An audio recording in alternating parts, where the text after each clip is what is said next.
Wyrwałem te ręce i po łapach. I wtedy się zaczęło. Tych 6 się rzuciło na mnie, nie?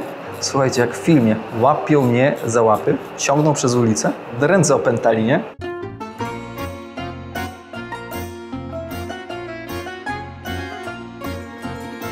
Kłaniam się nisko. Kontynuacja wcześniejszego odcinka. Zachodzę do ziomka zapytać o pokój w hotelu. Na recepcji wszystkie klucze wiszą jak jeden brat. I koleżka do mnie mówi, że 150 zł. Mówię wam już w przeliczeniu, nie?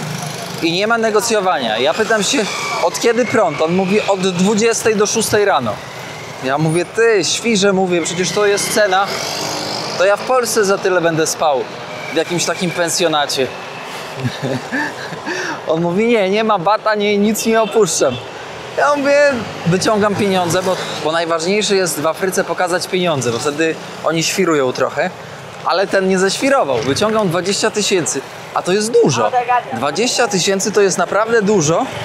I wiecie, za jedną noc tutaj w Mali. I ziom mówi, nie, to jest bardzo dobra cena. Mówię, dobra, nie, to nie. Idę zapytać w drugim hoteliku.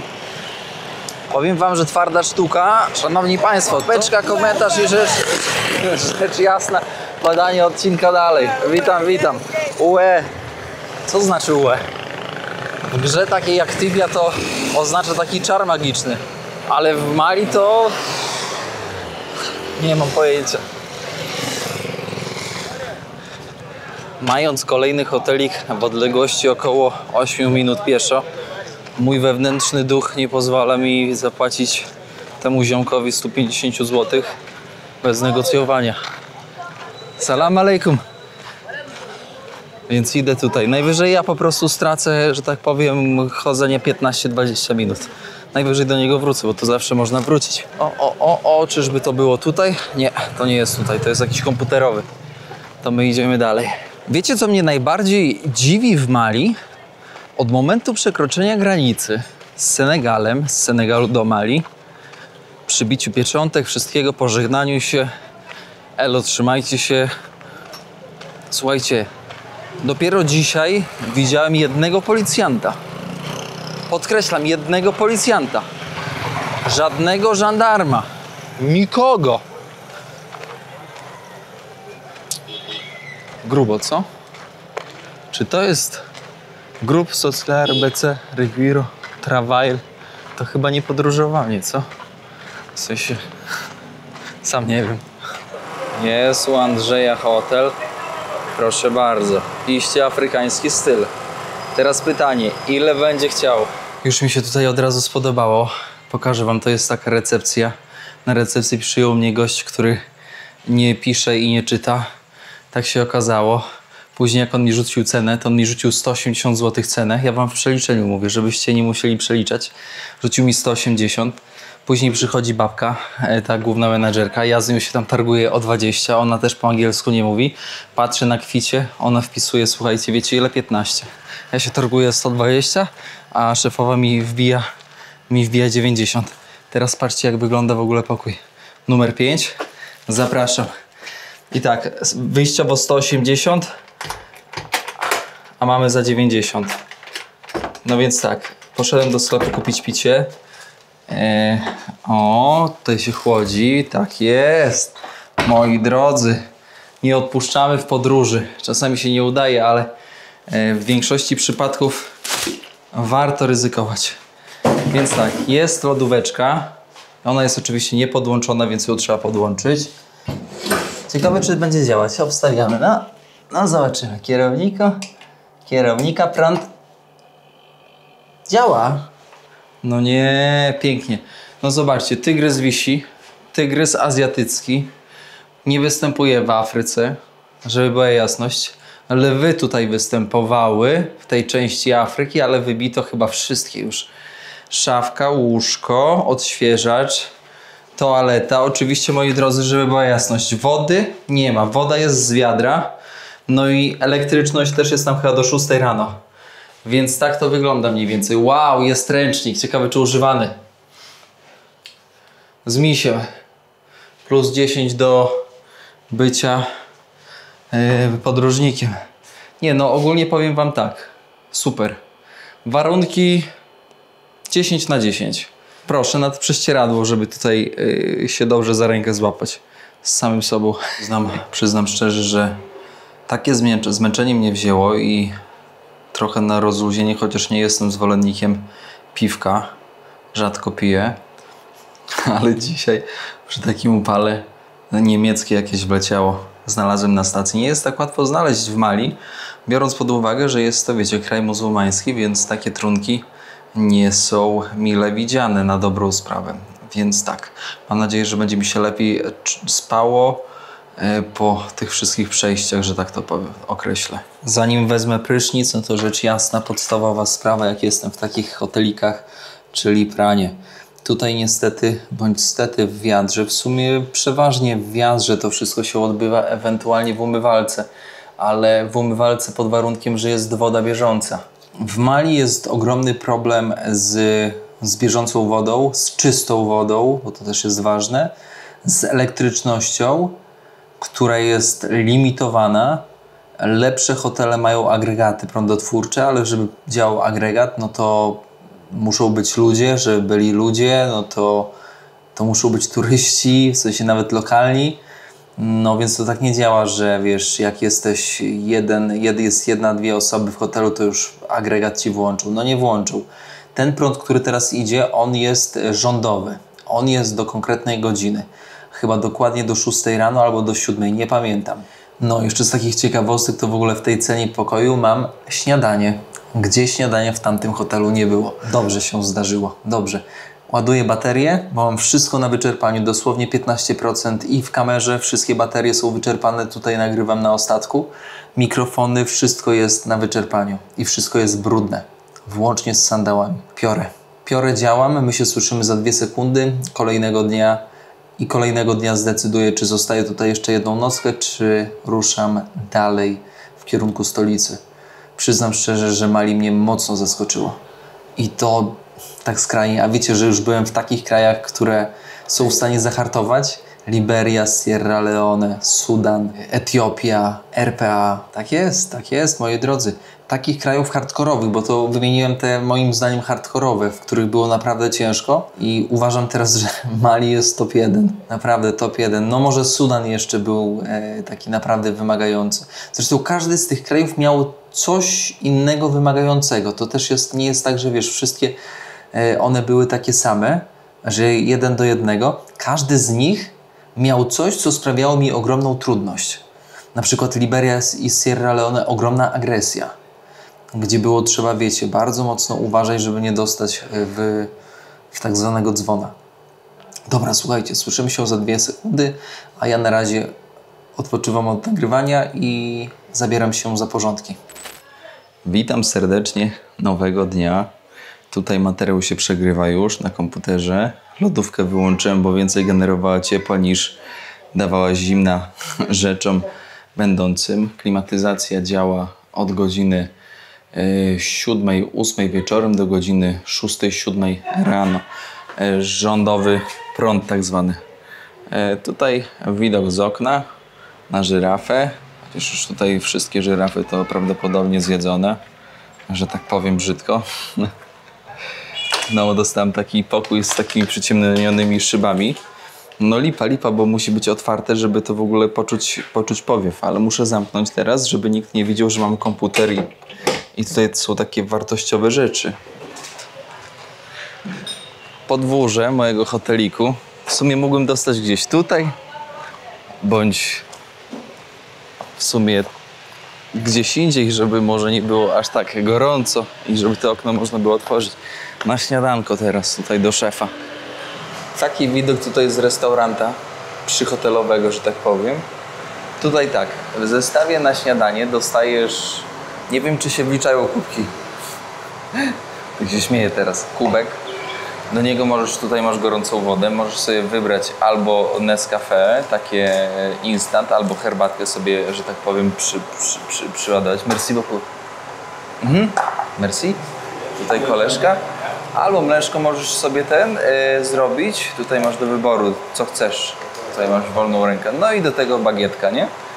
i smacznego i proszę się bawić dobrze.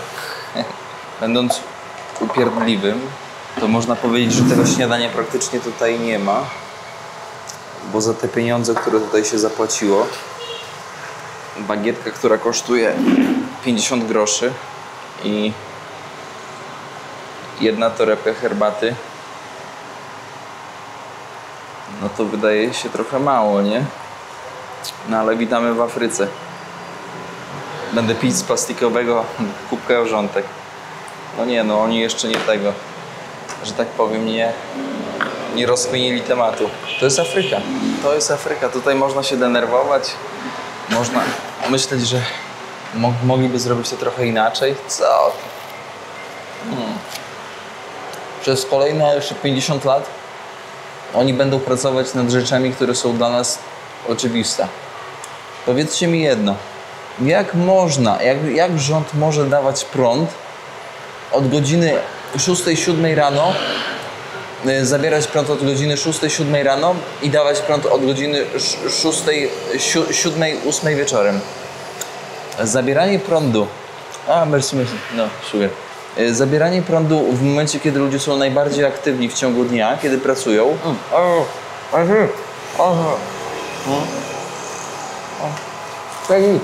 Kiedy najbardziej pracują, herbatkę mi chciał zabrać, jeszcze jedno. Kiedy najbardziej pracują i są efektywni, dawanie im prądu, kiedy jest wieczór, kiedy oglądają mecze, albo bajki, albo filmy. No bez sensu. Ja jem bagietka na śniadania, samą z wiatrem, tak zwana bagietka z wiatrem i herbatka. Cieknę. Dosłownie cieknę, moi drodzy, ale na spokojnie zostanę tutaj jeszcze jedną nockę. Ja tutaj nie wypocznę, bo w ciągu dnia nie ma klimatyzacji, nawet wiatraka, bo nie ma energii, ale pojem sobie dzisiaj na mieście, pójdziemy, pozwiedzamy, pojemy, odpoczniemy troszkę, zwolnimy tempo, a jutro ruszymy dalej, żeby trochę złapać oddechu.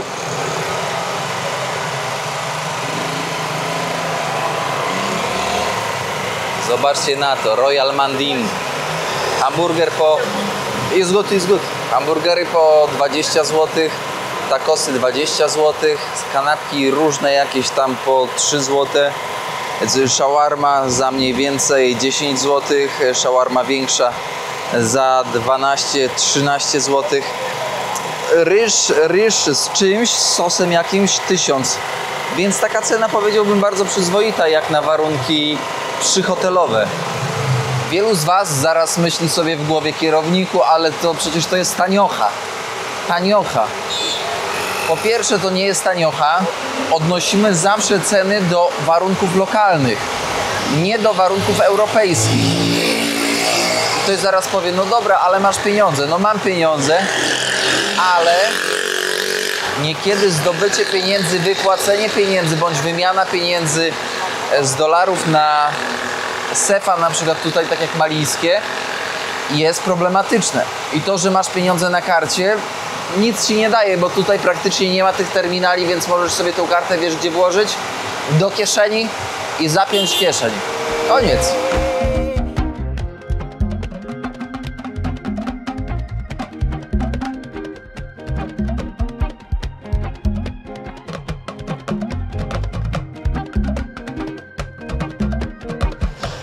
Witam serdecznie z miejscowości Kitę. Ogarnąłem się w hoteliku trochę, pomontowałem. No i idziemy zobaczyć starą kolej francuską, a może bardziej dworzec kolejowy, który pozostał po Francuzach. I ku temu też nasuwa się jedna ciekawa myśl, a może wniosek. Ale o tym opowiem na miejscu. Patrz, chodzisz tak po mieście, patrzysz na lewo i za cholerę nie wiesz, czy to jest posterunek policji, czy to jest jakiś budynek wojskowy, czy coś w ten deseń rządowy, czy ty możesz kręcić, czy nie. Tutaj to jest takie na wyczucie, no musisz bardzo mieć oczy, że tak powiem, w sandałach, bo jeśli cię wyhaczą, no to momentalnie jest, wiecie, to momentalnie jest spina, patrzą ci na portfel, no i liczą na to, żebyś zapłacił, bo jednak jest to dobry, że tak powiem, powód żeby posmarować. Paliwo przy drogach w takich butelkach po winie. La Vinegron, winogronowe. Po łyskaczu, ale taki Red Label, to taki lepszy trochę. Też mogą sprzedawać olej do silnika, bo taka maszyna jak teraz pojechała, ta 125 też potrzebuje, że tak powiem, oleju, smarowania, nie? To chyba dworzec jest tutaj, a tak mniej więcej wygląda centrum, szanowni państwo. Czasami można się przerazić. O, wojskowy, ten policyjny, tu nie kręcimy, bo zaraz będzie smarowańsko. W tym momencie zaczął się koszmar na kolejne 3 godziny. Ukryłem się u fryzjera, żeby na świeżo zdać całą relację, dosłownie 5 minut po zwolnieniu z posterunku. Słuchajcie, nic nie nagrałem dzisiaj. Clean? No. This. And you? Okej. Czy zdezynfekowane, żeby lipy nie było? I help. Dezynfekcjon? Oui. Jest. O, it's okay. Ten dezynfekcja, o tako. Alkoholowa. It's okay. Nie uwierzycie. Więc jak obciąłem ten, że tak powiem, fragment, od którego się teraz to zaczyna, to 2 typków mnie cmknęło. Nie będę tutaj mówić specjalnie, żeby nazw nie użyć, bo można rozszyfrować. I wyobraźcie sobie, że oni mnie cmyknęli, zabrali mnie na tak zwany, na swój kont i co? I oskarżyli mnie o to, że robię zdjęcia i filmy miejscom, którym nie powinienem robić. Bardzo agresywnie. Na początku, że mam iść do nich tam na stronę. Ja odmówiłem. Przychodzi taki, już tam ich 6 stało na ulicy.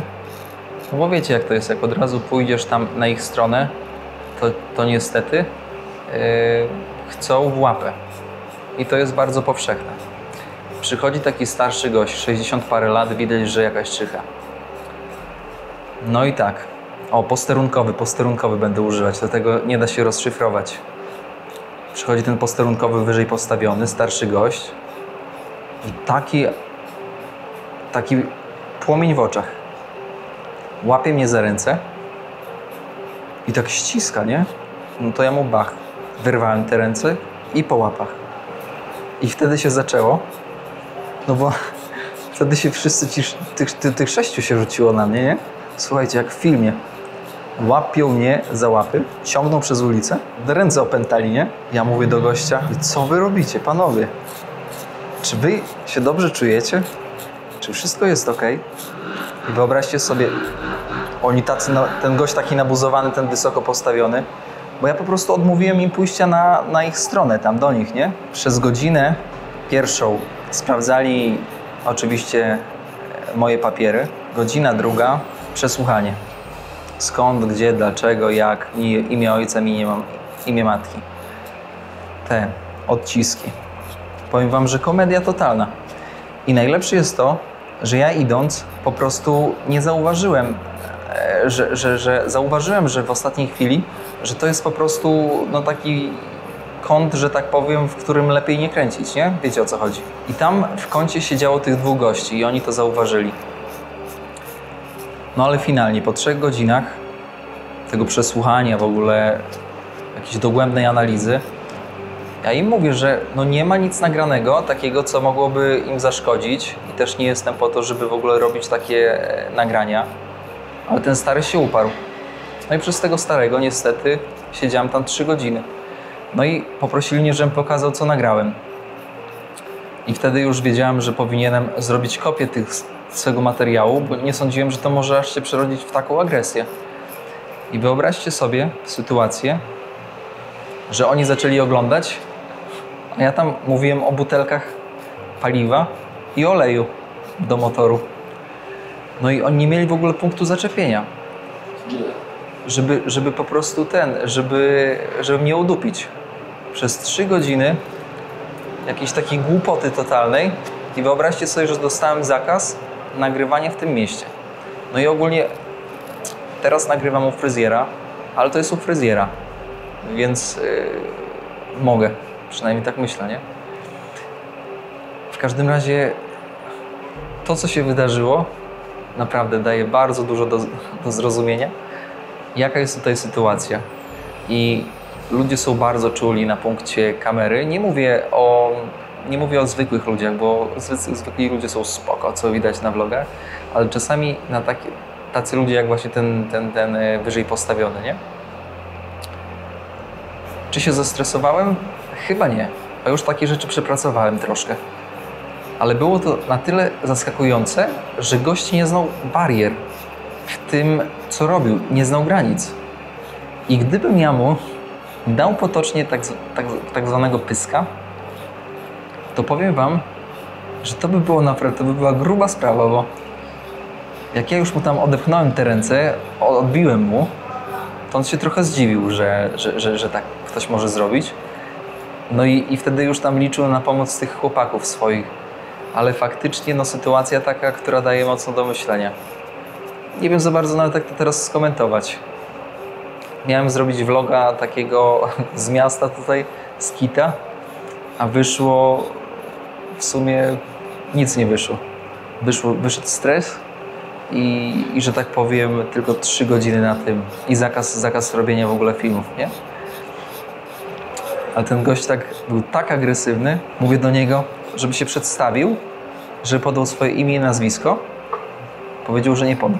To ja mu powiedziałem, że miasto jest na tyle małe i ma jedną taką kanciapę posterunkowych, że łatwo go będzie znaleźć. Później ten gość, co ze mną przesłuchanie robił, też nie chciał podać swojego imienia, co było dość ciekawe. Zapytałem go, dlaczego nie chce podać, czy się boi. Powiedział, że się nie boi, ale nie poda. Daje do myślenia. Czy bym proponował komuś z widzów podróż tutaj? Ciężko powiedzieć jeszcze. Na pewno bym się grubo zastanowił, bo tutaj faktycznie turystów nie ma. Taki ja to, szczerze powiedziawszy, to jest ewenement. No, to tyle pogadanek. Tutaj kolega, zobaczcie, pierwszy raz dał chłopakowi ze wsi jabłko. I chłopak nie wie w ogóle skąd, co to jest. First time. Pierwszy raz nie wie, co za bardzo zrobić z tym jabłkiem. Czy zjeść? Ciekawe, co? Zobaczcie jeszcze z winogronem. O, tutaj. Tak samo zrobił. Chłopiec też nie wie, co to jest winogrono. I ananas. First time. Wow. Zobaczcie, jaka reakcja. Ciekawe, co? Teraz sobie zdaję sprawę, bo od razu po tym całym zajściu poszedłem do fryzjera, żeby się trochę zrelaksować, ale teraz sobie zdaję sprawę, że to, jak wam opowiadałem, to jednak takie zdenerwowanie we mnie było po tym wszystkim. Dopiero teraz tak do mnie to dochodzi. No. Pomimo, że starałem się tego nie pokazać, będąc tam, to już dopiero widzę, że byłem jednak zdenerwowany. Już tak patrzę z dystansu na sytuację trochę. Kurczę, no nieźle, nie? Trzeba uważać. Bardzo uważać.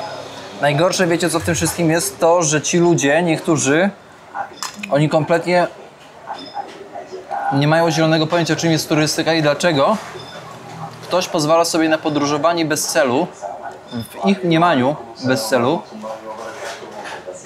Więc to zostawia bardzo dużo znaków zapytania. A najlepsze w ogóle, chciałem pójść na stację starą kolejową, która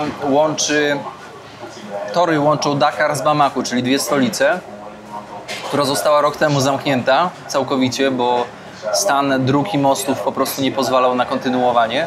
To wyobraźcie sobie, że gość nie pozwolił mi nawet wejść do tej starej stacji, bojąc się czegoś. Nie wiadomo czego.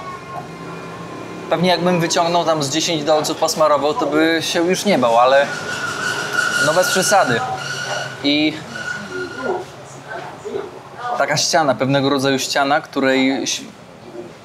którą ciężko przeskoczyć. No to dzisiejszy dzień, moi drodzy, powiem wam, że naprawdę stoi pod znakiem zapytania w wielu kwestiach. I teraz przyszedłem zjeść i tak sobie myślę, kurczę, oni wiedzą, gdzie ja śpię. Ciekawe, czy mi wjazdu na pokój nie zrobili.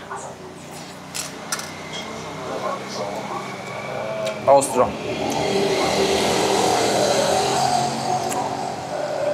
I najlepsze jest to, że ci policjanci kompletnie nawet nie wiedzą, gdzie jest Polska.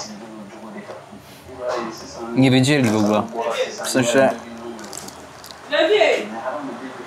Trzeba było tłumaczyć jak w gimnazjum, normalnie jak w gimnazjum. No nie mówię w podstawówce, bo... Słuchajcie, kończymy odcinek. Ja sobie zjem i idę odpocząć. Jutro się stąd zmywam. Bo niestety czuję, że jestem pod obserwacją. Czuję, że... Tutaj sobie kręcę, bo tutaj to mogło mi naskoczyć na sandała. No. Czuję, że jestem pod obserwacją, muszę się stąd zawinąć. Na tak zwanym szybkim sandale. Więc jutro się zmywam z samego rana. A was standardowo. Łapeczka, komentarz i podanie odcinka dalej. Definitywnie dzisiejszy odcinek nie miał wyglądać tak, jak wygląda. I mój stan psychiczny i fizyczny z niedojedzenia nie powinien tak wyglądać. To miał być czas spokoju, regeneracji, relaksu, pokazania wam delikatnie tutaj, że tak powiem, miasta, bo no w tym mieście nie ma zbyt dużo do pokazania, nie ma takich atrakcji. To jest po prostu życie, które jest dla mnie kosmicznie ciekawe.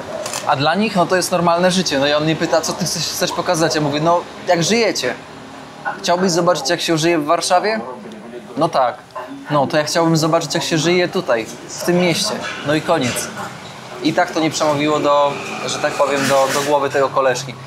W każdym razie tak agresywnego gościa, bo to był boss, tak jakby boss tego całego posterunku był bardzo agresywny, pokazywał swoją tak jakby pozycję, że on może. Strasznie agresywny. Starszy gość, ale był tak agresywny, że niesamowite. I powiedziałem mu, stary, byłeś tak agresywny, nie lubię cię. No bo co mam mu powiedzieć, nie? Co mu będę coś tłumaczył, że jest nieprofesjonalny? No i gościa trochę zgasiło to, bo nie wiedział, co za bardzo powiedzieć, bo ktoś ci mówi, że cię nie lubi, no to cię nie lubi za twoje zachowanie. No więc trzymajcie się, słuchajcie, do następnego odcinka. Miejmy nadzieję, że będzie tylko i wyłącznie lepiej. Że będzie wiatr w sandały. Jak najmniej takich sytuacji. Chociaż one są nieodłączne, one muszą być, ale jak najmniej. Dobrej nocy, czołem.